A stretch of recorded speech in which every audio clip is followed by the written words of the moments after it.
먼저 우리가 이 하나님 앞에서 감사가 무엇인가, 감사라는 이 두 자의 의미를 우리 알아야 합니다. 감사는요, 내가 무엇에 어떻게 감사한지 알아야 감사할 수가 있습니다. 또 감사해 뭐가? 그렇게 해서는 감사가 될 수가 없는 거죠. 하나님께 감사해 뭐가? 왜? 감사가 안 되죠.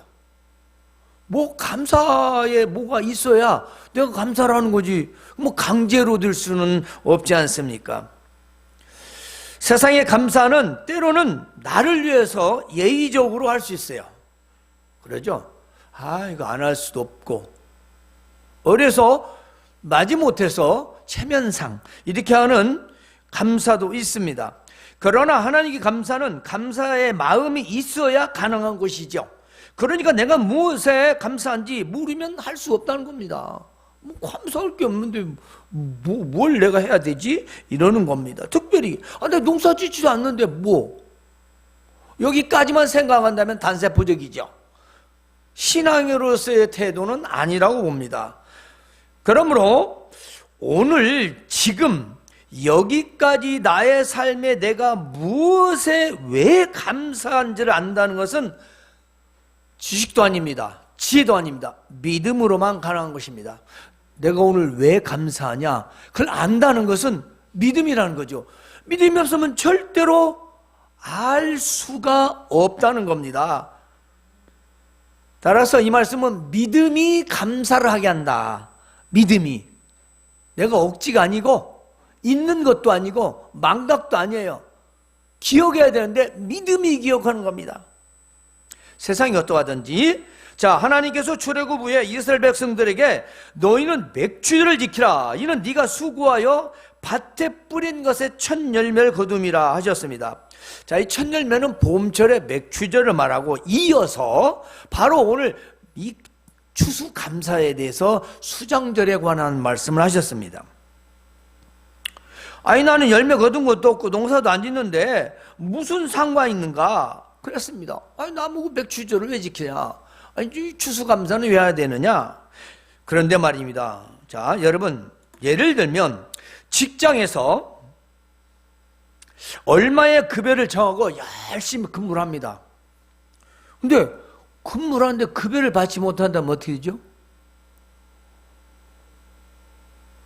지금도 뉴스에 계속 나옵니다. 몇 년치를 못 받아요.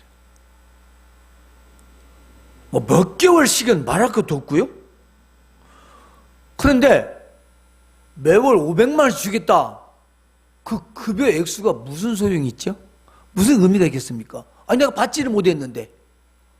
내가 받아야 무언가에 대한 그 급여 액수에 나에게 효과가 있는 건데, 1,000만 원을 준들, 억대 연봉을 준다는들 주지를 않는데, 열심히 수고했는데 소득이 없는데 그것이 무슨 의미가 있겠어요? 그렇지 않겠습니까?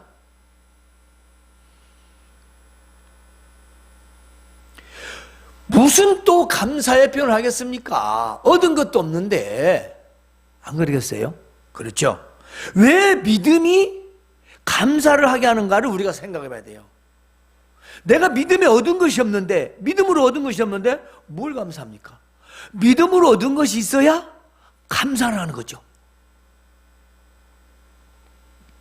때문에 이스라엘 백성들은 자기 나라, 자기 땅에서 열심히 수고하여 얻은 것이 얼마나 감사하겠습니까?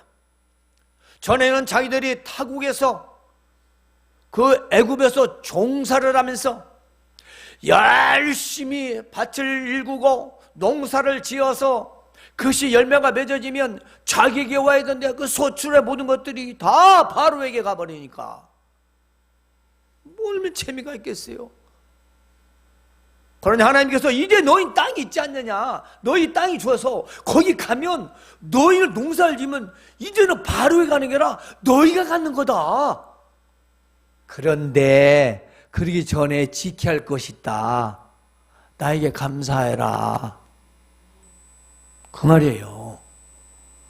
이게 여러분, 무직으로 놀다가, 그렇게 직장을 구하다가 몇 년을 놀았어요.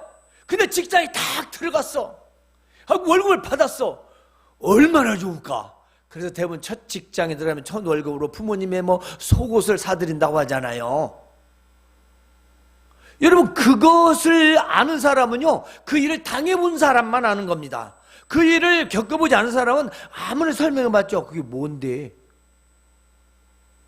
직장생활을 수년간 놀다가 정말 들어갔어요. 그래가지고 자기 직장에다 뭐 8시 탁 명패를 차고 근무를 하면서 첫 월급을 탁 탔어. 얼마나 감사하겠습니까? 바로 그걸 말하는 겁니다. 그러므로 하나님께서는 애굽에서 종살이하던 이스라엘 백성들에게 감사를 하라라. 왜냐? 그들은 감사라는 걸 모르고 근 400여 년 동안 살았던 거예요. 감사가 뭔지를 몰라. 오늘 우리가 하나님의 감사를 모르면 애굽의 종살이와 똑같습니다. 여전히 우리는 세상에 종살이 사는 거예요.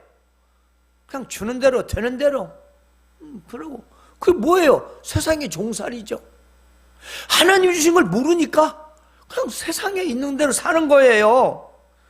오늘 우리는 주의 종노릇에서 해방되었으니 당연히 하나님께 감사 생활을 해야 합니다. 그래서 오늘 말씀의 첫 번째, 소득이 있음을 감사라는 것입니다. 자, 이 수장들을 지키라는데요, 이는 네가 수고하여 이룬 것이었습니다. 수고하여 이룬 것.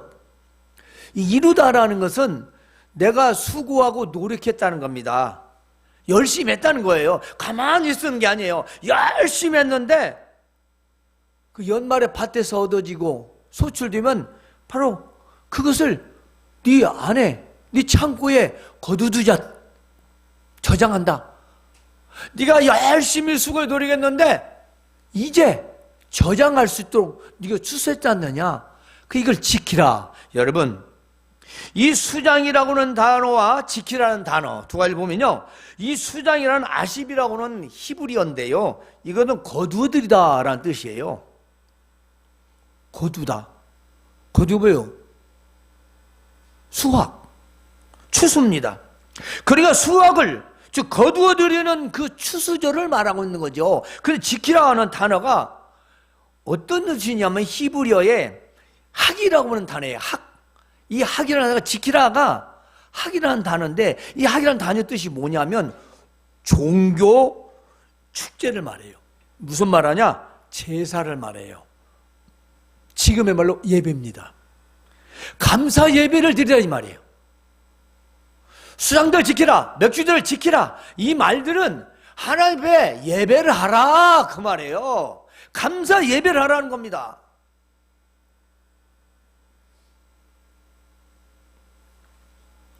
네가 수고하여 이룬 것에 거두어 수확해서 저장하여, 이게 너는 이제 저축해놨으니 하나님께 감사하라. 자, 이걸 왜 그럴까요? 사실은요, 봄철에서 가을철, 가을철에서 봄철까지 이어지는 겁니다. 자, 봄에 나 소출한 것을 가을에 추수하기까지 먹고, 가을에 추수해서 거두어서 곡식 창고에 넣었다가 봄에 곡식을 또 나올 때까지 이 저장해서 1년 365일을 계속해서 생명을 유지해 가도록 하나님이 하셨다는 겁니다. 단순한 얘기가 아니에요. 하나님께서 쌀을 잡수겠어요? 빵을 잡수겠습니까? 음식을 드시는 게 아니잖아요.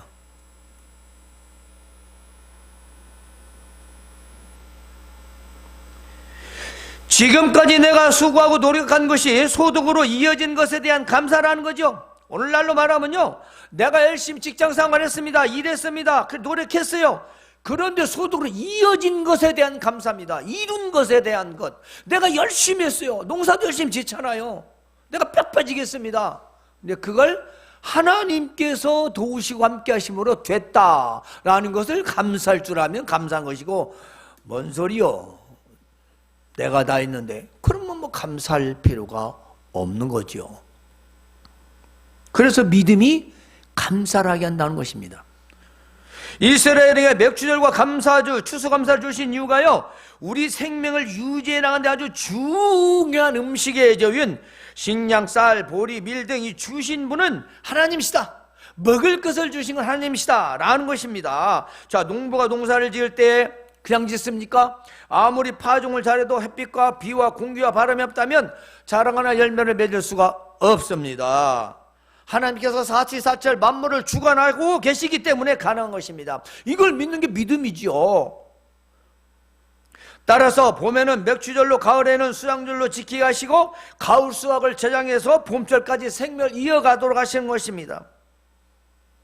오늘 우리의 삶 어떻습니까? 똑같습니다. 우리가 직장생활 아무리 잘해도 왜요? 월급 안 주면 필요 없죠. 월급 생활하다가 사고 나면 어떻게 해요? 다치거나 어려운 일 당하면 어떻게 해요? 또 직장을 그만둘 수도 있어요. 예기치 않은 사건, 사고로. 근데 그런 게 없이 이어졌다는 거, 과거에 농사 지으면서 농사가 잘 됐다는 거, 뭐가 다르죠? 우리는 소득이 있어야 그 소득으로 농부가 지은 그 재료들을 사서 우리가 먹을 수 있지 않습니까? 그러니까 내가 열심히 농사 짓는 것이나 내가 열심히 일을 하는 것과 뭐가 다릅니까? 뭐가 달라요? 다르지 않잖아요. 그러므로 우리는 먹을 것을 주신 하나님께 감사해야 된다는 것입니다. 감사절의 본래 의미가 뭐냐면 하나님께서 모든 육체에게 먹을 것을 주셨다. 그러니 감사라는 거예요. 여기서 모든 육체인데요, 모든 새, 심지어는 사는 모든 움직이는 생물까지를 다 칭해서 모든 육체라 했어요.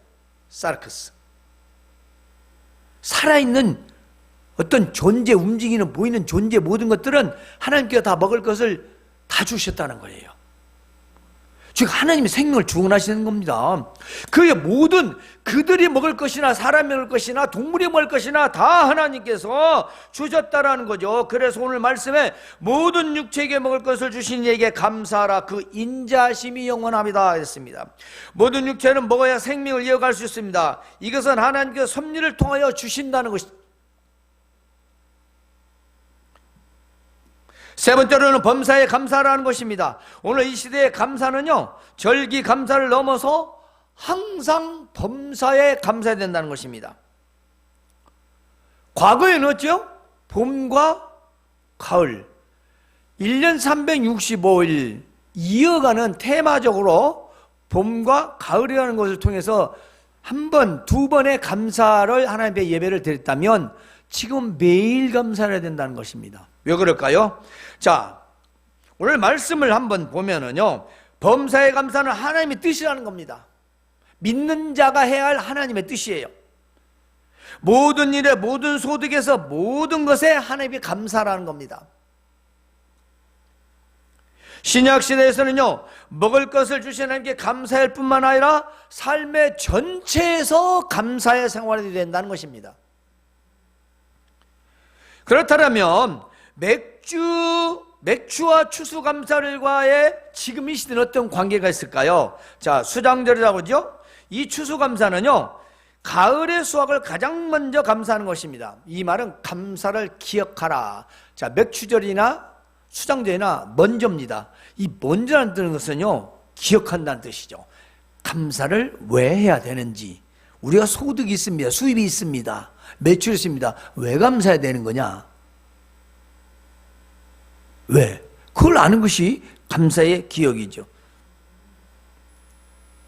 현대적인 감사는요, 나의 소득을 감사하는 겁니다. 이제 물론 우리는 하반기, 상반기, 하반기를 나눠서 지금 가을에는 하반기와 연중 소득에 대한 이어짐의 감사라고 볼 수 있습니다. 나의 소득이, 즉 농업, 상업, 직장, 자영업, 기업 운영 등 이 모든 과정들이 하나님의 도우심과 은혜로 삶에서 물질과 재물을 얻게 된 것을 우리가 하나님의 은혜입니다, 하나님 주셨습니다 라고 고백하면서 감사하는 것입니다. 내 것이 내 것이요, 그것이 아니라는 거죠. 이 내 것이 된 것이 하나님의 은혜다, 그것이 감사의 마음입니다. 그리고 추수감사는 나의 직장생활과 사업과 모든 일에서 얻어지는 소득감사라고 볼 수가 있지요. 그러므로 오늘날 우리 현대적으로의 의미는 뭘까요? 먼저 추수감사를 통해 우리에게 먹을 것을 주신 하나님께 감사하는 절기입니다. 예. 구약세는 두 번의 감사할 절기지만 이것이 오늘날에는 우리가 먹을 것이라는 걸 해결했다는 것이죠. 그때 당시도 먹을 것이고 지금도 먹을 것입니다. 또한은 우리가 농사를 짓지 않지만 우리가 먹을 것을 구하기 위하여 물질이 필요합니다. 돈이 필요하죠. 누가 그냥 줍니까? 그렇죠? 그러니까 나에게 일터와 직장 그리고 기업을 주시고 일과 소득이 끊어지지 않게 하신 것을 감사하는 겁니다. 지금 농사 얘기가 아니에요.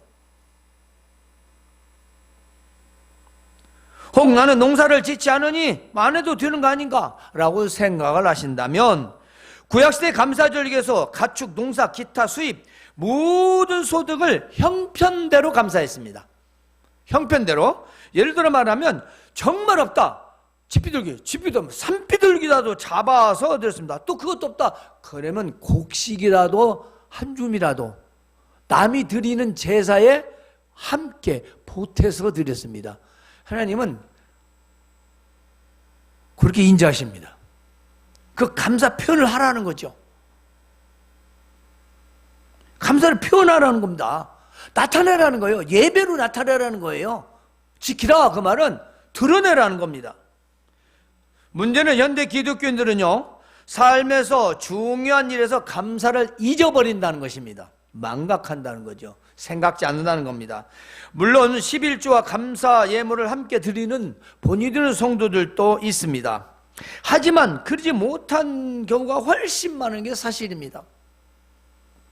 11조와 추수감사는요 사실은 다른 거예요. 왜냐하면 11조는 모든 재물과 물질과 수입과 소득이 다 하나님의 것입니다. 내가 수고하여 얻었지만 모두 하나님의 것입니다. 내가 10에서 하나를 드림으로 모든 것을 하나님이 주셨다는 것을 인정하는 바로 믿음의 고백이죠. 하나를 내가 하나님에 바치고 9개를 통해서 하나님 9개 내가 씁니다. 근데 이 하나 받으시고 10개로 다 인정해 주신 겁니다. 라는 그 믿음의 고백이에요. 얼마나 감사합니까? 하나를 받으시고 10을 다 인정해 주시는, 이건 내 것이다. 그걸 인정을 한다는 것입니다. 하나님의 그 인정이 바로 우리의 믿음이라는 것이죠. 추수감사주를 맞아서 오늘 우리가 주일날 예배드리는 헌금에 대해서 잠깐 말씀드리겠습니다. 성도들이 매주일 공예배 시간을 통해 헌금을 하는 것은 아주 중요한 의미가 있습니다. 돈을 내는 행위와 개인적인 정성 때문이 아니에요. 하나님 돈이 필요 없다니까. 교회를 유지하는 데 돈은 필요하지만 하나님은 돈이 필요 없어요. 근데 하나님 왜 자꾸 왜 물질 돈을 말씀하시냐, 왜 예배 따시냐, 그 근본적을 알아야 됩니다. 예배 시간에 헌금하는 이유가요, 그것이 삶에 대한 고백의 한 방편이기 때문이에요. 내 삶에 대한 고백이에요. 오늘 주일날 예배에 내가 헌금하는 것은 하나님의 내가 오늘 한 주간 이렇게 살았음을 감사합니다 하는 표현이라는 거죠. 따라서 헌금의 액수가 많고 적은 문제가 되질 않습니다. 중요한 것은 헌금하는 사람의 그 믿음의 고백이 담겨져 있는가라는 것이죠. 즉 한 주간 먹고 마시고 살아온 모든 삶이 하나님의 은혜로 말미암아 된 것으로 믿으며 고백하는 행위입니다. 하나님 은혜로 한 주간 잘 살았습니다 해서 우리가 적든지 많든지 하나님 앞에 예물을 드리는 거죠. 고백 행위예요. 여러분, 말로만 사랑하면 누가 알아줍니까? 처음에는 기대하는 건 뭐라도 나중에는 절대 통하지 않습니다. 말로만이 아니죠. 행위를 말합니다. 우리가 성경에서 한 예화를 드리겠습니다. 여러분이 알다시피 아나니와 삽비라 사건인데요, 감사의 마음이 변심한 결과 어떤가를 좋은 예를 들어줍니다. 여러분, 우리가 아는 얘기죠. 자, 아나니와 삽비라가 자기 땅을 팔아서 하나님께 온전히 다 바치려고 했습니다. 즉 감사에 대한 예물이었죠. 헌물이었습니다. 그런데 팔고 나니까 아까운 마음이 드는 거예요. 그래서 그럼 얼마를 숨겨두고 사도들 앞에 갖다 내놓았습니다. 이때 베드로가 왔습니다. 아나니아야, 어찌할 사탄이 네 마음에 가득해서 성령을 속이고 땅값 얼마를 감추어뒀냐? 땅이 그대로 있을 때도 네 땅이 아니고 판회도 네 마음대로 할 수 없었더냐? 그러니까 이 말이죠. 땅을 판 것을 바치니 너무 아깝더냐? 이는 사람에게 거짓말한 것이 아니라 하나님께 한 것이다 라고 책망을 합니다. 이 말을 듣고 나서는 아나니아가 땅에 엎드려져 혼이 떠나서 죽어버렸습니다. 사람들이 시선을 싸서 메고 장사를 지내러 갔지요. 3시간쯤 후에 아나니아 그 안에 삽비라가 들어왔습니다. 이 일을 전혀 모르지요. 베드로가 말합니다. 땅값 바른 것이 이것뿐이냐? 네가 말하라. 바른 대로 말하라. 하니까 삽비라가 했다가 예 맞습니다. 이것뿐입니다. 하니까 베드로가 또 책망을 합니다. 너희가 어찌하여 함께 교회에서 주의 영을 시험하려 하느냐? 봐라, 네 남편을 장사하고 온 사람들이 문 앞에 이르렀다. 이제 너를 메어가리라 하니 혼이 나가서 죽고 말았습니다. 자, 아나니아와 삽비라가 둘 다 하루에 죽었어요. 여러분, 중요한 게 하나 있습니다. 이 중요한 것은요, 하나님께 감사의 예물을 온전히 바치랬던 마음이 변했다는 겁니다. 변했어요. 아니, 그거라도 드렸으면 됐지. 거기에 굉장한 문제가 있습니다. 아나니아와 삽비라 부부가 동시에 사탄의 유혹에 넘어간 것이죠. 그 유혹에 세 글자가 있습니다. 아까움. 아까움. 땅을 다 팔았는데 다 바치려니까 얼마나 아깝겠어요. 많은 소득이 생겼습니다. 이거 집을 한 채 살 수 있는 돈인데 이걸 내가 왜 바친다고 그랬지? 소유하고 싶은 욕심이 생기지요. 다 바치면 우리는 어떻게 살아? 굶어 죽어 거지 되는 거 아니야? 그런데요, 바로 그 온전히 바치는 마음에 그 아까움, 사탄이 그 마음속에 야, 이것이 다 네 것인데 아깝지 않니? 먹고 그렇게까지 해야 돼? 라는 마음을 탁 준 겁니다. 그게 뭐예요? 세자로 줄이면 아까움이에요. 여러분이 하나님께 예물 드릴 때 아깝다 하면 못합니다. 저도 못해요. 아까운데 어떻게 해요? 못하죠. 그래서 감사는 믿음이라고 했습니다.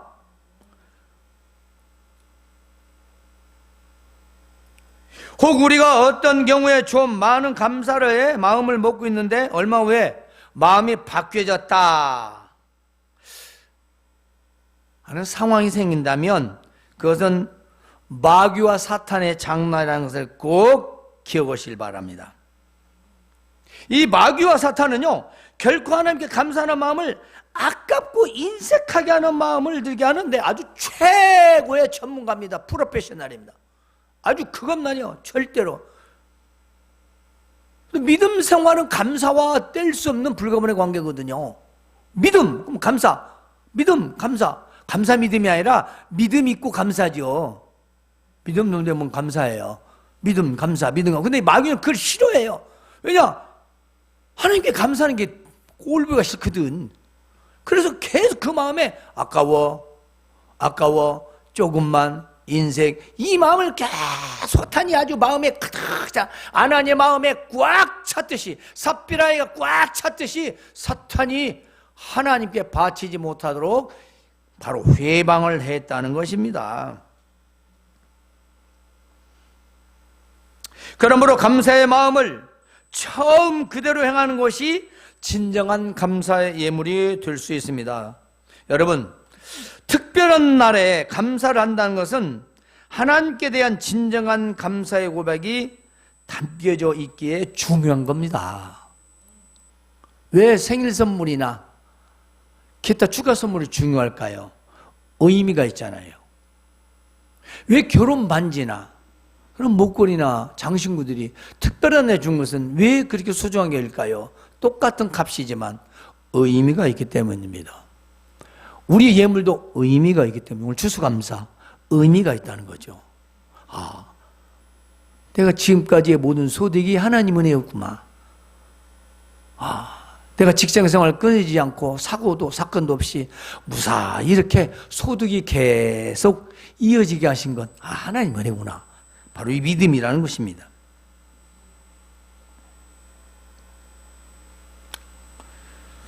그리고 맥주 추수 감사주는요, 생활 속에서의 감사한 일들과 상반기 하반기의 수입과 소득을 감사하는 겁니다. 이것은 나의 직장과 일터를 통해서 끊어지지 않는 소득을, 그 소득의 감사를 하나님께 온 마음과 정성으로 표현하는 믿음의 바로 고백이라는 것입니다.